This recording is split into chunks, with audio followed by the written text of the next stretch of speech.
A stratified fluid is a fluid with density variations from one point to another. This is a stratified fluid system. A lighter fluid on top and a slightly heavier fluid below. The density changes abruptly at the interface. The curve of density against height looks like this. This kind of stratification occurs, for instance, where warm water lies above cold water, or fresh water above salt water. An abrupt density change also occurs at the interface between air and water. Both air and water are fluids, and together they may be thought of as a stratified fluid system. Often, however, the density doesn't change abruptly, but instead varies continuously. The ocean and the atmosphere are usually continuously stratified. These density variations profoundly affect the motion of the water and air. Airflow over mountains is one example, as we see in these time-lapse photographs of cloud motions.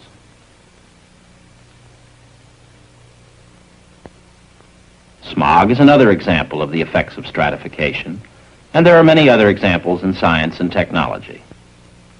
In this film, we will use laboratory demonstrations to illustrate the basic phenomena in stratified fluids. We will emphasize fluid systems in which the density is greater near the bottom. That is, the density decreases with height. When such a system is disturbed, gravity waves result. Gravity and friction eventually restore undisturbed conditions. The system is stable. If the density increases with height, however, the fluid tends to be unstable. The fluid near the bottom of this tank is being strongly heated. It becomes lighter than the fluid just above, creating an unstable situation.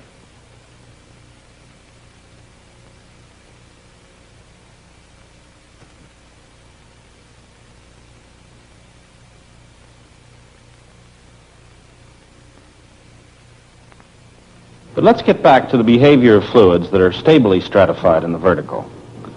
We will concentrate on flows over obstacles. These reveal most of the fundamental phenomena that occur in stratified fluids. Moreover, such flows frequently occur in nature. We will begin with the simplest example, the flow of water over a barrier in a channel.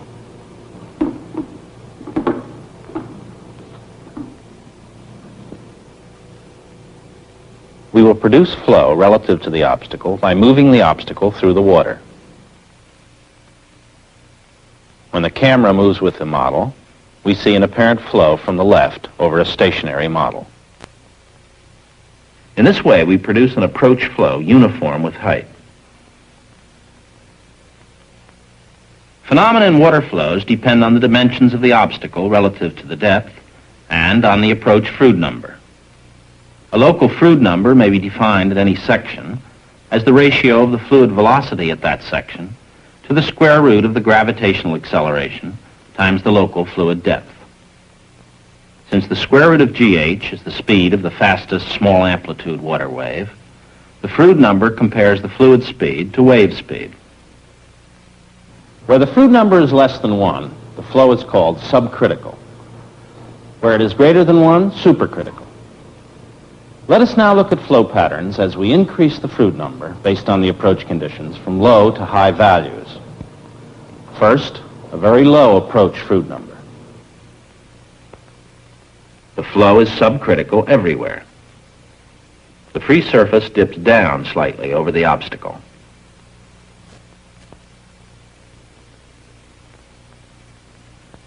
Next, we increase the approach Froude number to a higher subcritical value.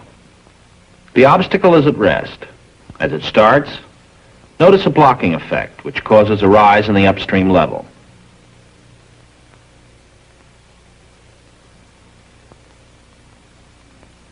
When the motion becomes established, the upstream subcritical flow near the obstacle draws down as it passes over the barrier, becoming supercritical in the lee. This supercritical flow in the lee changes abruptly to subcritical flow downstream as the fluid passes through a hydraulic jump.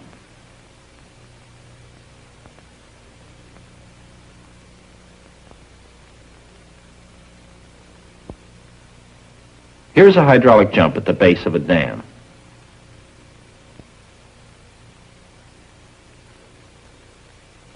Next, an approach fluid number somewhat greater than 1. Now we get an upstream hydraulic jump.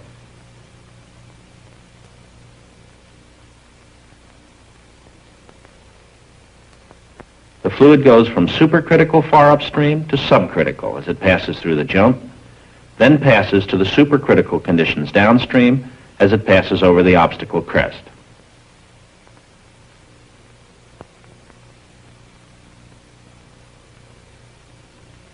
Finally, an approach fluid number much greater than 1. The fluid swells symmetrically over the obstacle, and conditions are supercritical everywhere. Here is the development of this supercritical flow pattern from an initial state of rest. Since the fluid number is much greater than 1, the fluid speed everywhere exceeds the speed of the fastest waves, and all disturbances are swept downstream.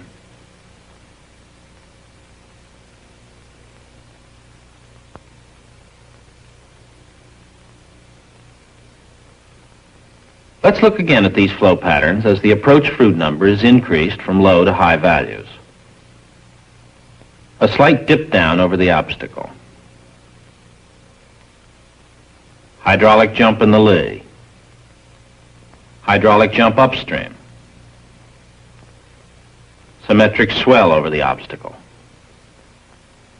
These supercritical and subcritical channel flows are analogous to supersonic and subsonic flow of gases.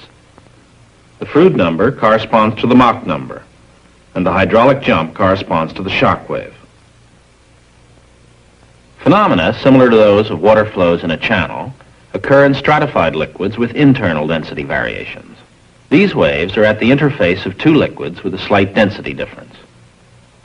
The oscillations are slower than those on a water-air interface. The frequency sigma of the waves is proportional to the square root of the restoring force in both cases. The restoring force for water waves is the gravitational force G, but for internal waves, the restoring force is G multiplied by the small number delta rho over rho bar, where delta rho is the density difference between the liquids and rho bar is the average density. The quantity delta rho over rho bar G is sometimes called modified gravity. Of course, even in the water wave case, the G in the formula for the wave frequency should be multiplied by delta rho over rho bar. But here, delta rho over rho bar is very close to 1. With respect to the flow of two fluids over obstacles, the important fluid number is now the internal fluid number of the approach flow, in which G is replaced by modified gravity. A critical value of this number, as in water flows, corresponds to a fluid speed equal to the speed of long waves. But the critical value is no longer 1, since the wave speed also depends on the ratio of the depth of the lower fluid to the total depth. For two fluids, the flow patterns are determined by the internal fluid number, the ratio of the depths, and by the height and length of the obstacle relative to the depth. Now we will vary these parameters and see how the flow patterns change.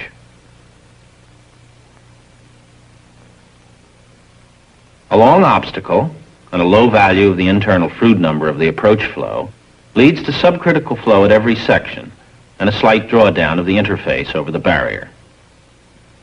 This long, gently shaped barrier minimizes vertical accelerations of the fluid, and the pressure remains nearly hydrostatic. That is, the pressure is related directly to the depth.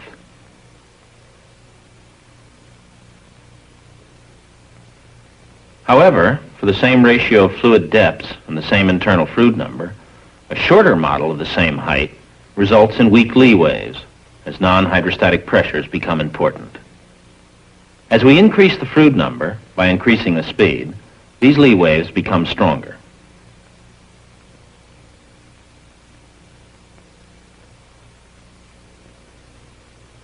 At a still higher fluid number, the waves show signs of breaking, as in the ungular hydraulic jump on a water surface. Further increase in fluid number would result only in a lengthening of these waves. Now let's increase the size of the obstacle. A strong hydraulic jump occurs downstream.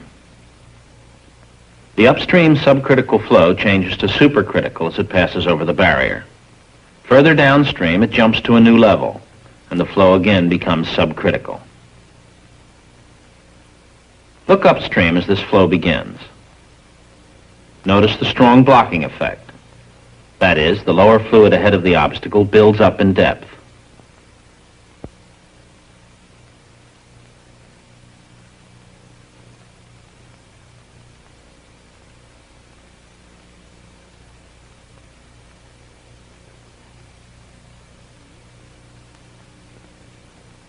As in water, if the approach fluid number is high enough, the flow is supercritical everywhere. So far, phenomena at the interface have resembled those we saw on a water surface.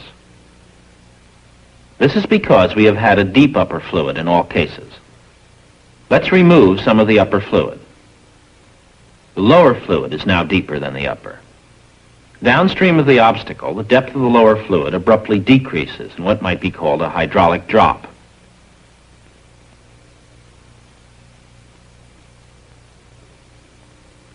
A common feature of all the two-fluid experiments we have seen is that the liquid air surface remains quite undisturbed despite very large disturbances at the interface.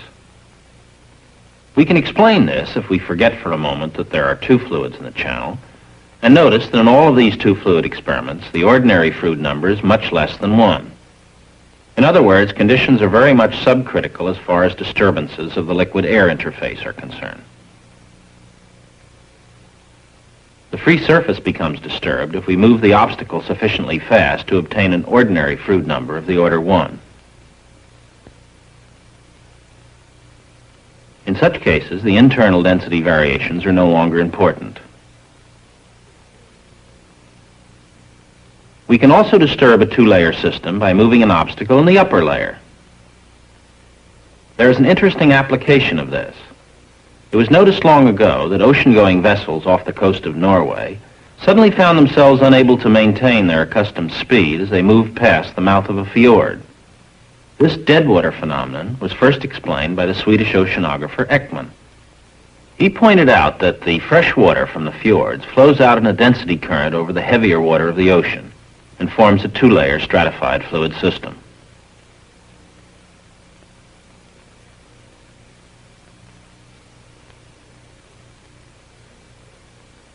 At certain speeds, a vessel can create large disturbances at the fluid interface.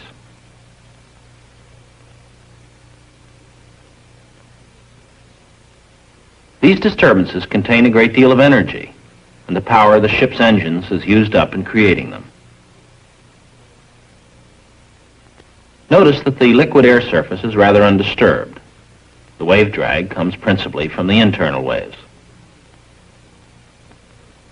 If the ship is moving at a high speed, the interfacial disturbances are much weaker, and the deadwater phenomenon no longer exists.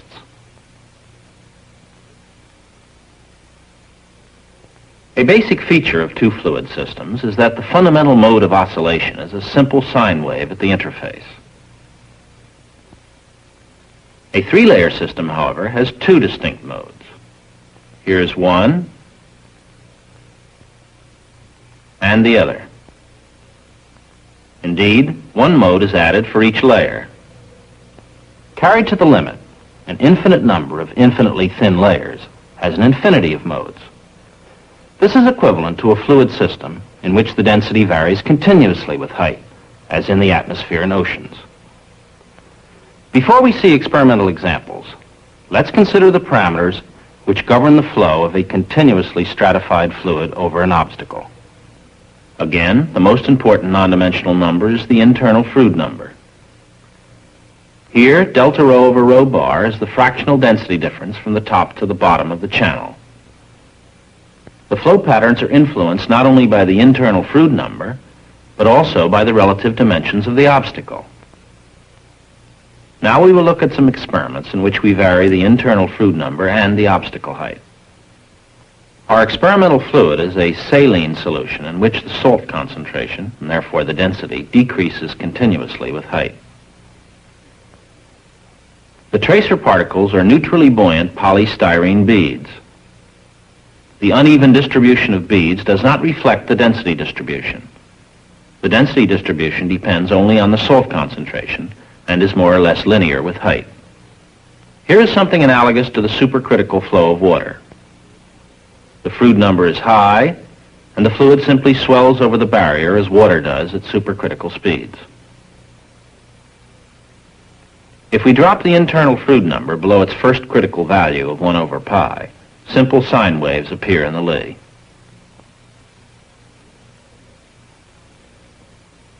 These internal waves are not possible in a homogeneous fluid. To see how they can arise in a stratified fluid, let's look at the vorticity equation for a frictionless, non-homogeneous fluid. Omega is the vector vorticity, v is the velocity, and p is the pressure. d omega dt is the rate of increase of vorticity of a moving parcel of fluid.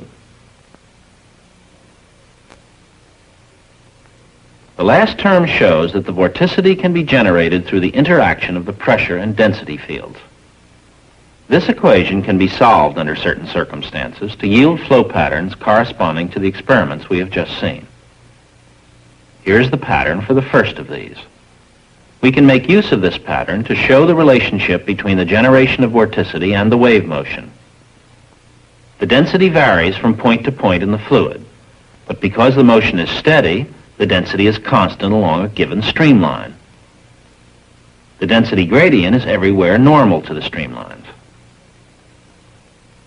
Despite the motion, the pressure field is practically undisturbed, so that the constant pressure surfaces are nearly hard. As the fluid descends in the lee of the obstacle, this gives a vorticity generation or fluid rotation in this sense. This rotation permits the descending fluid to turn upward toward its original level. On the way up, vorticity of the opposite sense is generated. The fluid can now turn back into the next phase of the wave.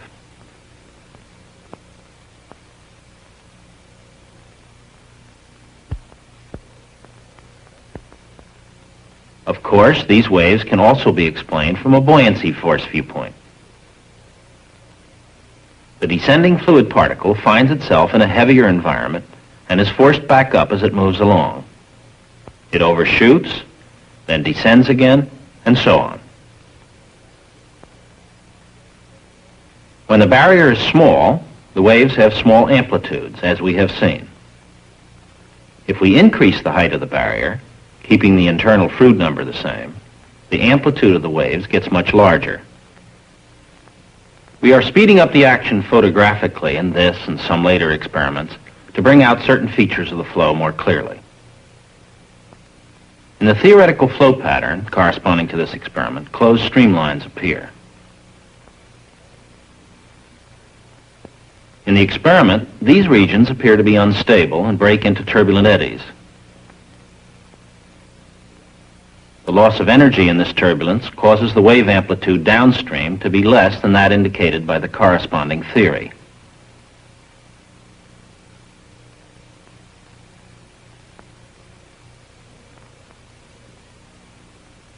In this experiment, we raised the height of the model, but kept the Froude number the same.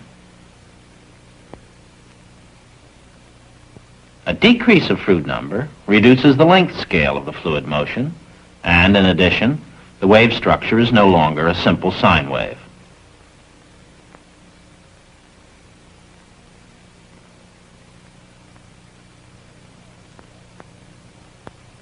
When the Froude number is low, but the obstacle is large, the flow pattern again has a small scale, but is of a very different character. The approach flow consists of a number of jets moving rapidly toward the obstacle, sandwiched between layers of fluid that are stagnant with respect to the obstacle.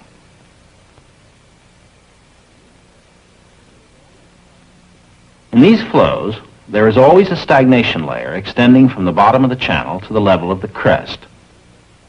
At low Froude numbers, the fluid doesn't have enough kinetic energy to move up over the obstacle from this region. This illustrates the tendency of a slowly moving parcel of stratified fluid to maintain its original level.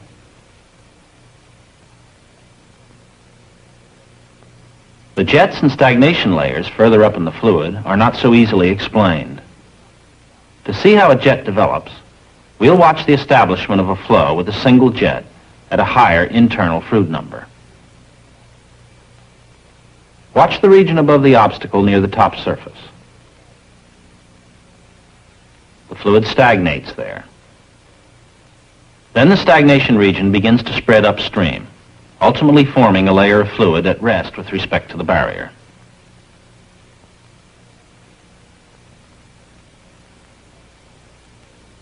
At the same time, we have a stagnation layer near the bottom ahead of the obstacle. Between these two is a single jet.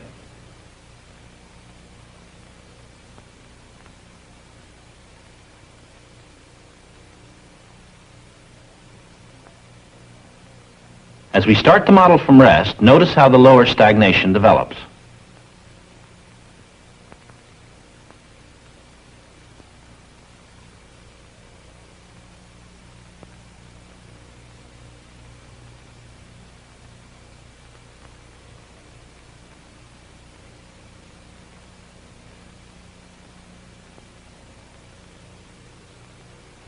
Jet phenomena are common in geophysical fluid systems.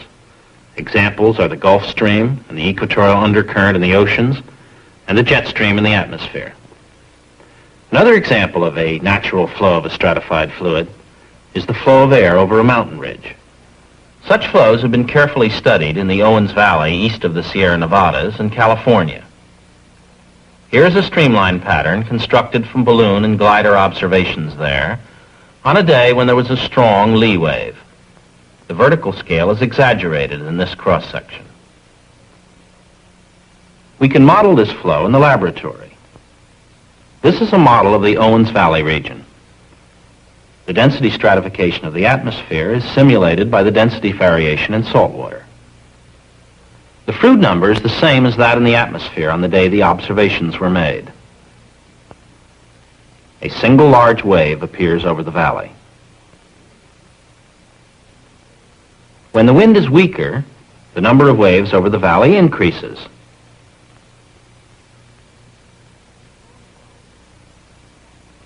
When the flow in the model is adjusted downward to give a corresponding Froude number, the same three waves appear in the experiment.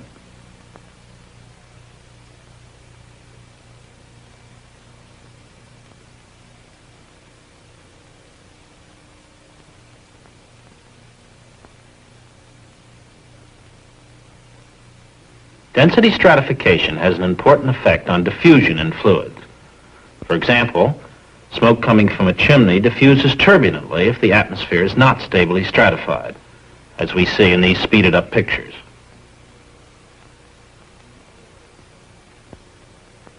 When the lower air is stable, as in the morning or the early evening, the smoke comes out and flattens into a long, thin layer. Strong stratifications, or inversions as they are sometimes called, confine contaminants to the lower layers of the atmosphere and cause many of our air pollution problems.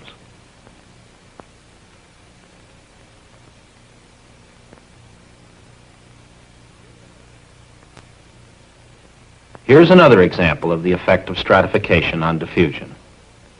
The salt water in this tank has a gradual density decrease with height.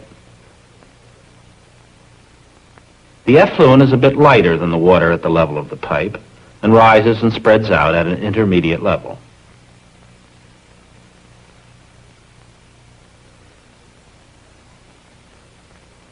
This effect has an obvious application to the disposal of sewage and other wastes in the oceans. In summary, we have shown that stratification gives rise to forces that generate internal waves, inhibit turbulent diffusion, and create strong velocity gradients in jets. These are the basic phenomena in stratified fluids.